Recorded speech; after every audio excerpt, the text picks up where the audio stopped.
So, say somebody's just now sitting, they're feeling like an imposter, they're not enjoying their life, they're doing the same thing that all their friends are doing. They want to just be themselves. How do you start that? What's your sort of standard protocol? Is there an area of their life that you look at asking them to fix? Totally. Well, first of all, thanks for the kind words. I mean, it means a lot that, you've been following my stuff for a number of years now.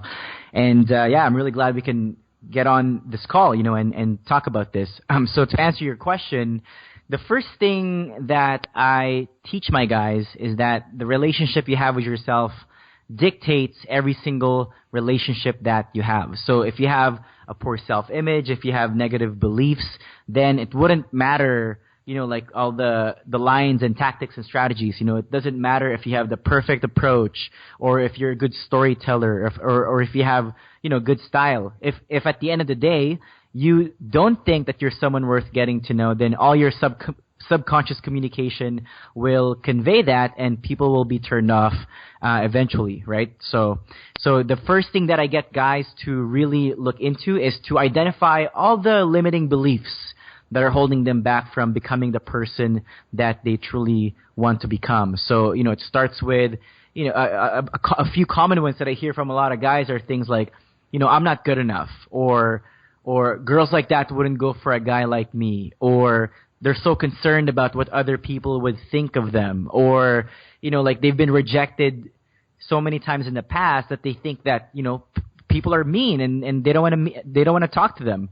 So really getting down to the seeds, like the root causes of these limiting beliefs and challenging them individually, because the thing is, like your outcome is determined by your beliefs, right? So if you don't change your beliefs first, then you're going to keep getting the same result. So that's where we start. The second thing we do is, we get a clear picture about the type of guy that they're working towards. Because, kind of like what I said, if you don't know the kind of relationships you want to achieve, and if you don't know what the kind of person you're working towards, then everything else you do will be, it wouldn't move you forward because you don't know what you're moving towards, right? And then the third thing that we talk about would be, becoming the type of person that people want to meet, right? So, if you think about it, I'd rather become the magnet. I'd rather have people inviting me out, asking me to hang out with them, like girls interested in talking to me before I make the move. And because if you present yourself as someone worth